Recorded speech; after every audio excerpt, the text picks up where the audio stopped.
Hello students, today we are going to study area of plane figures for ICSE students. This is chapter number 16, mensuration for class 9.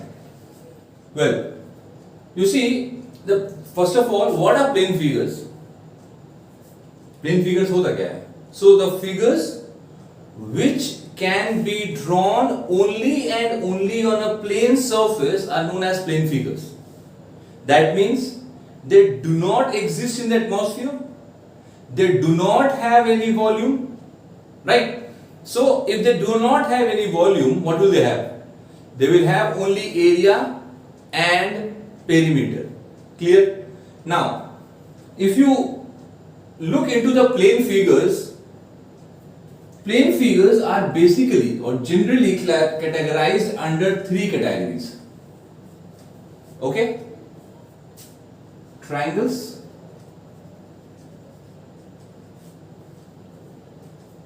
quadrilateral,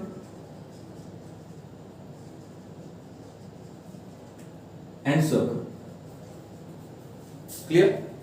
Now, as far as triangles are concerned, so we have classifications of triangles as well, depending upon their sides, and we have the classification of quadrilateral, and we know what is a circle. Okay, so we will study the area and perimeter. In this topic, we are going to cover area and perimeter of triangles, quadrilateral, and circle. Right? So we will cover all these three. So we start off with triangles. Triangles का video हम triangles को देखते हैं. See, triangles तीन basic तरह के होते हैं. ठीक है? Number 1, equilateral triangle. Number 2, isosceles triangle. And number 3, scalene triangle. तीन तरह के triangle. Okay. So now let us come to the figure. I draw an equilateral triangle here. You see. Now, what is an equilateral triangle? क्या होता है equilateral triangle? वो triangle जिसके तीनों side बराबर हो. A triangle having all three sides equal is known as an equilateral triangle. So that means if I suppose that this side is A, this side is A, and this side will also be A, and this will be the perpendicular. Clear? Also called the height of the triangle. Right? Now, area of this triangle. So, okay, before area, we will see the perimeter.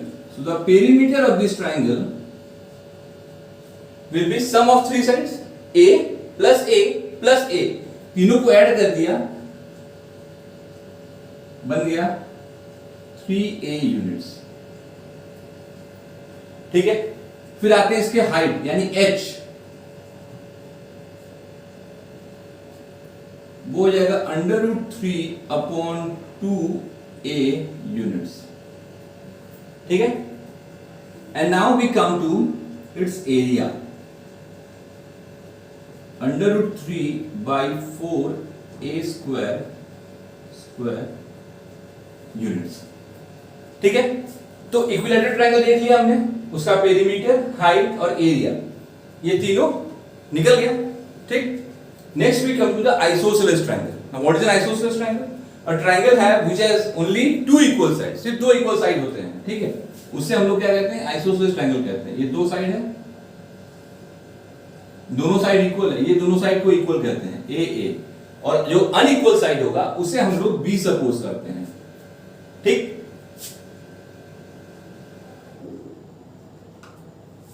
ये हमारा बन गया H.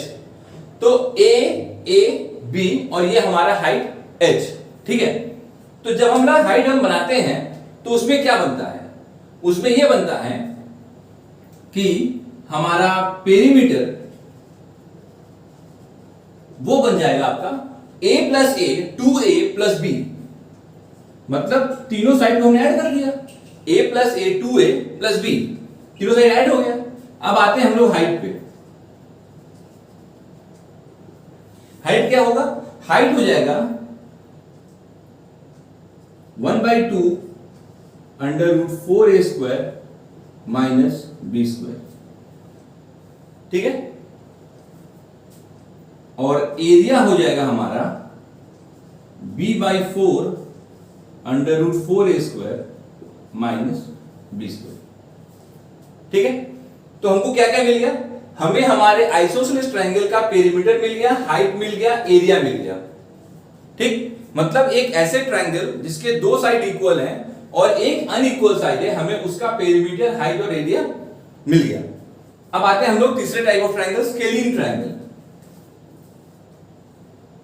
एक ऐसा triangle जिसके तीनों side का length अलग होता है।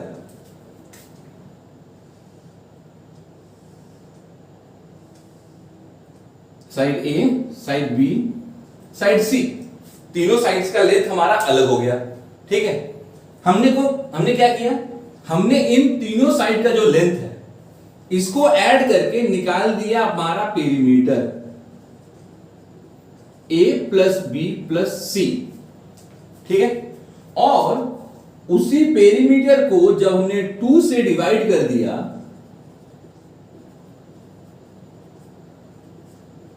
तो हमें हमारा सेमी पेरीमीटर मिल गया। मतलब a plus B plus C by 2 semi perimeter. ये हो गया पेरीमीटर, ये हो गया सेमी पेरीमीटर। s की वैल्यू निकाला। क्यों निकाला? क्योंकि एरिया, एक स्केलिन ट्रायंगल का एरिया निकालने के लिए हमें उसके पेरीमीटर की, सेमी पेरीमीटर की जरूरत पड़ेगी। क्योंकि एरिया का फॉर्मूला एक स्केलिन ट्रायंगल के लिए, किसके लिए?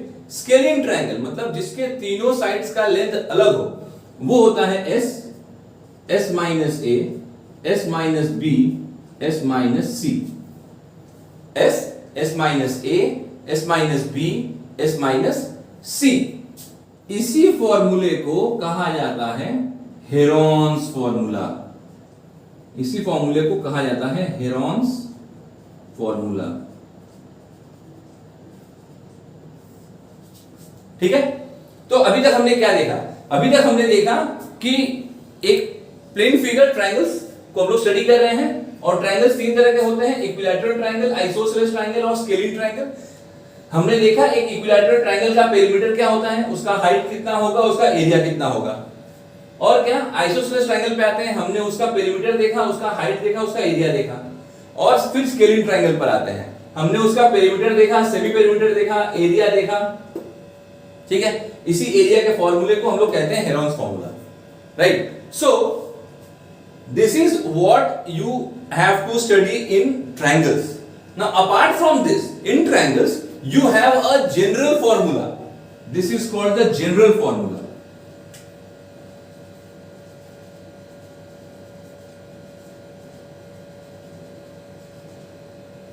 And the general formula of area of a triangle says area is equal to half into base into corresponding height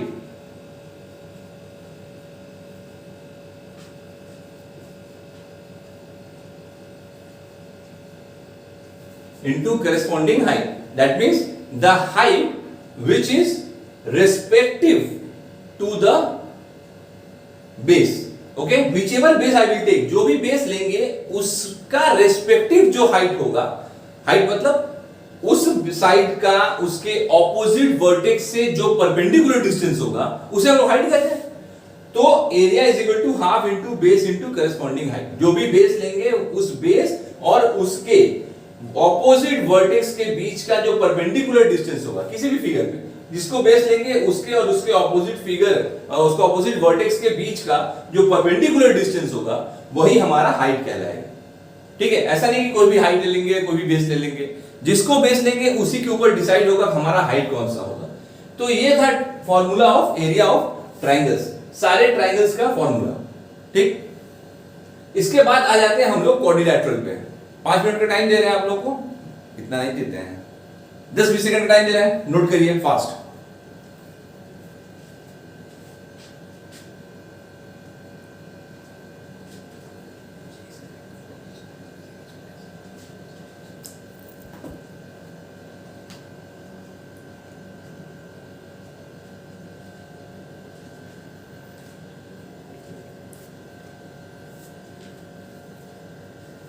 note हो गया सबका? मिटा दें? चलिए मिटाते हैं।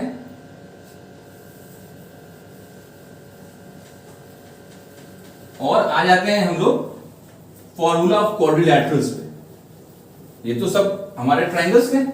अब हम लोग सारे क्वाड्रिलैटरल्स को स्टडी करेंगे कि क्वाड्रिलैटरल्स का क्या क्या है। अब कितने तरह के बेसिकली क्वाड्रिलैटरल आप लोग जानते हैं?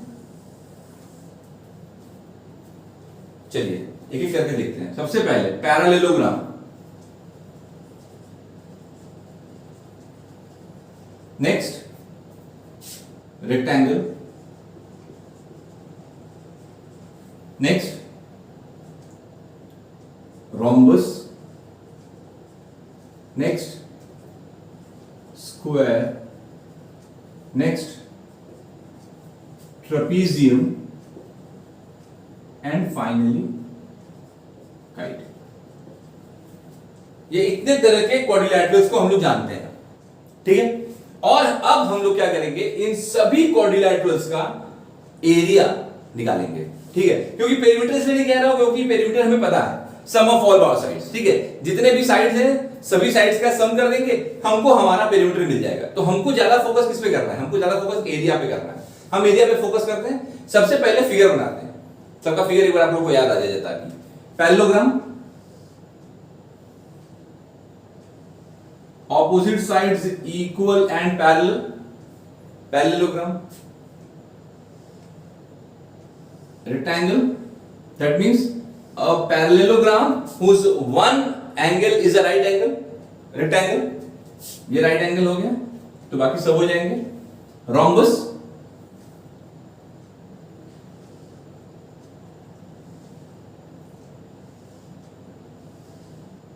a parallelogram whose all four sides are equal, all four sides are equal known as a rhombus। इसकी सारी प्रॉपर्टीज मेरे हमारे दूसरे वीडियो में है, ठीक है, आप लोग उसको रेफर कर सकते हैं। और ये है हमारे रोम्बस के दोनों डायगोनल, ठीक है, D1 एंड D2। ये D1 डायगोनल और ये हमारा डायगोनल D2, ठीक है। फिर आते हैं अपने स्क्वायर पे, मतलब एक ऐसा रोम्बस जिसका एक इंटीरियर एंगल राइट एंगल वो स्क्वायर कहलाता है, ठीक है।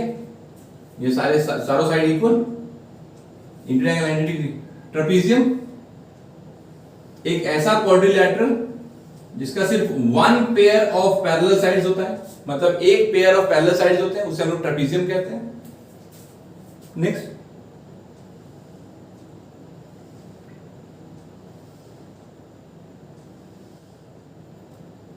नेक्स्ट काइट, मतलब जिसके एडजेसेंट साइड्स केवल इक्वल, मतलब ये दोनों साइड इक्वल और ये दोनों साइड इक्वल, वो हमारा बन गया काइट।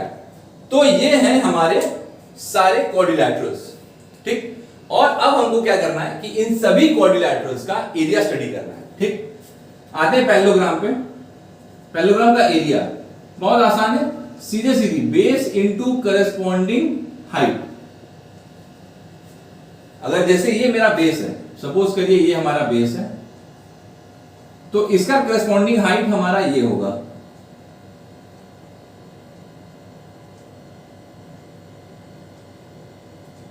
जो कि परपेंडिकुलर होगा, ठीक है। यही हमारा h है।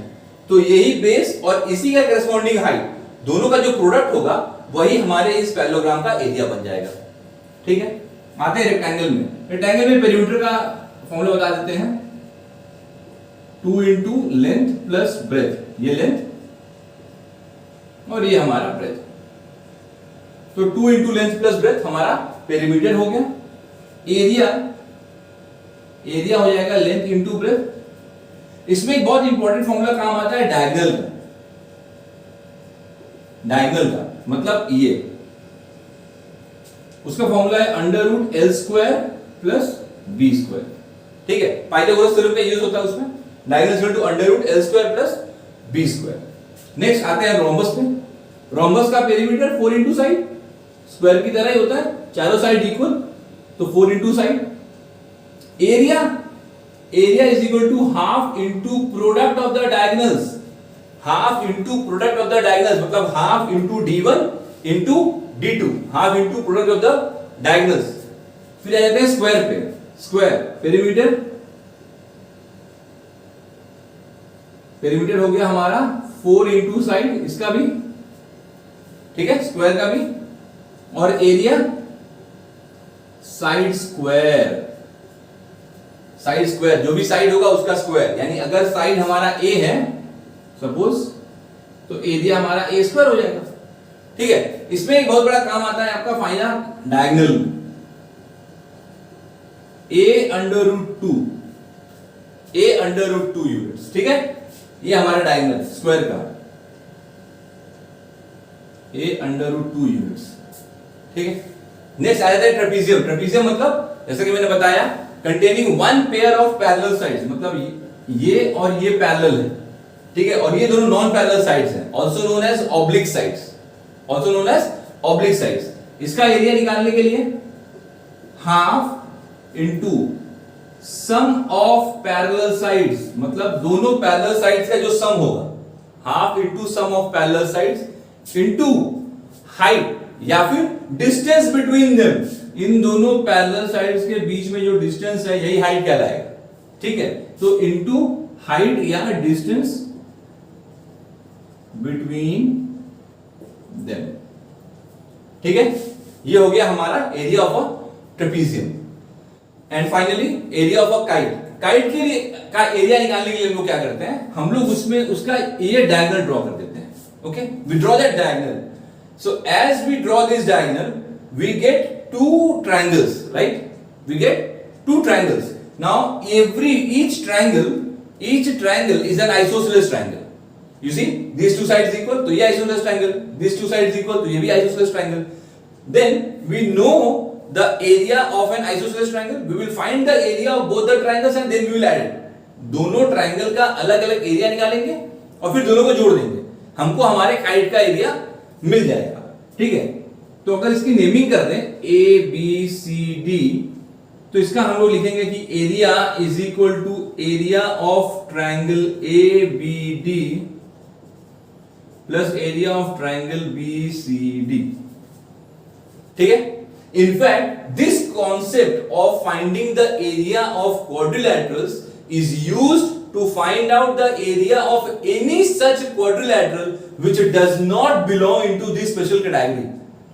क्योंकि ऐसा तो जरूरी तो नहीं है कि सभी क्वाड्रिलैटरल्स का ये इनमें से कोई ना कोई एक होगा, ऐसे भी कई क्वाड्रिलैटरल बन सकते हैं ना जो इनमें से किसी में भी ग्रुप में बिलोंग ना करते हो।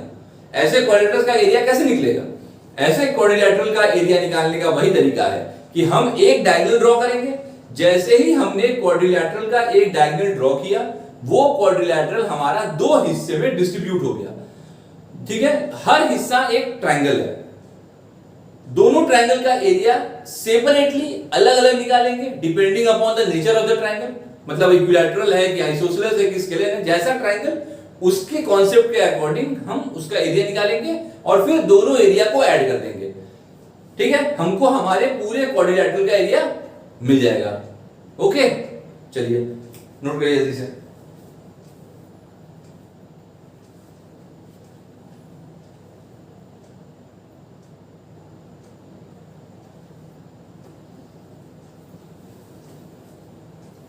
ओके, तो ये हो गया क्वाड्रिलैटरल। तो ट्रायंगल्स हो गया, क्वाड्रिलैटरल हो गया। अब आ जाते हैं हम लोग सर्कल पे। ठीक है, नोट तो हो गया होगा अब तक। जब तक मैं मिटा रहा हूं, किसी को पानी पीना है पी सकता है, प्यास लगी होगी ना।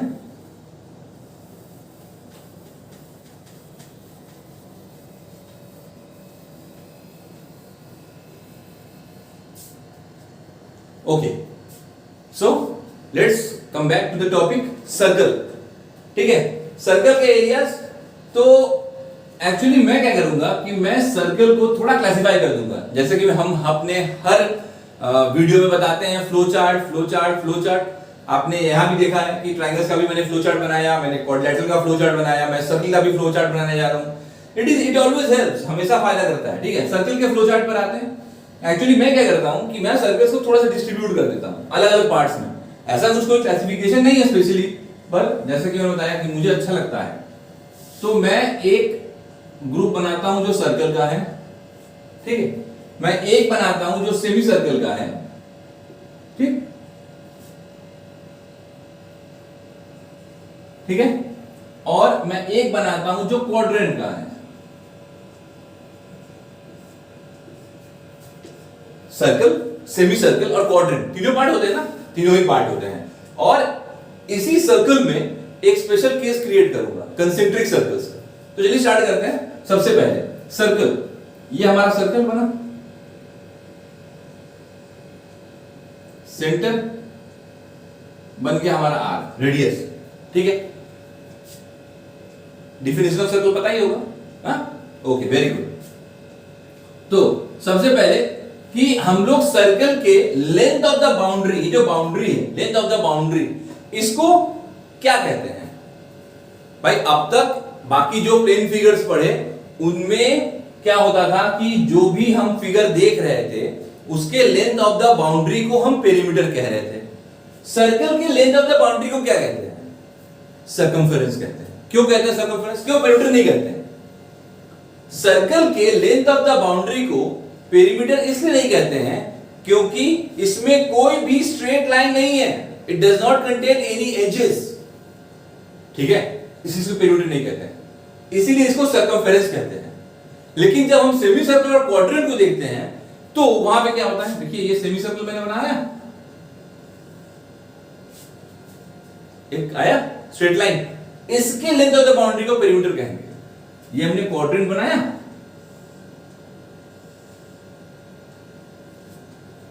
इसमें दो स्ट्रेट लाइन है, दोनों ही रेडियस है, ठीक है, तो इसमें हम लोग पेरीमीटर कहेंगे लेंथ ऑफ द बाउंड्री को, पर यहां नहीं, ठीक।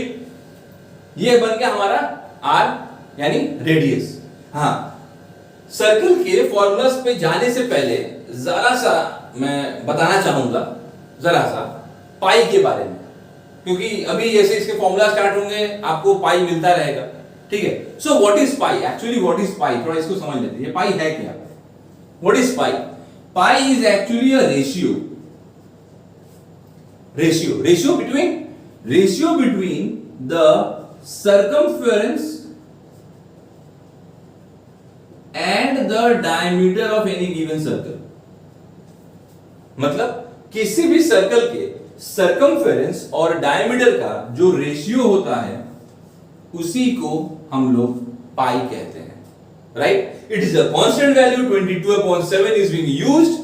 याद रखना, in those questions where it is very very clearly stated that use pi is equal to 3.14, use it, or else use 22/7. जब तक कि ये न दिया रहे कि पाई की वैल्यू 3.14 यूज करना है, तब तक आप 22/7 ही यूज करेंगे, ठीक है, until and unless it is very clearly stated.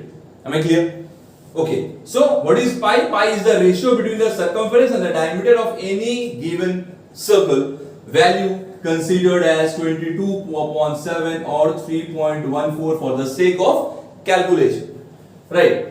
Now we come to the circle. Circumference. Circle का circumference क्या होता है?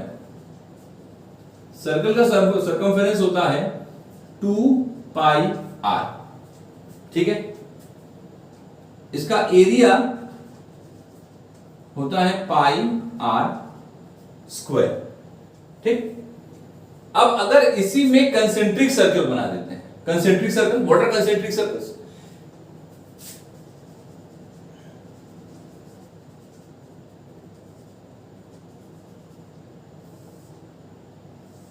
Two circles having the same center but different radii. देखिए दो सर्कल बनाए हमने, दोनों का सेंटर सेम है पर रेडियस अलग है, ये स्मॉल आर, ये capital R, okay. Then it is known, then these two circles are known as concentric circles, okay. Now in the case of concentric circles, we first of all find the width. What is width?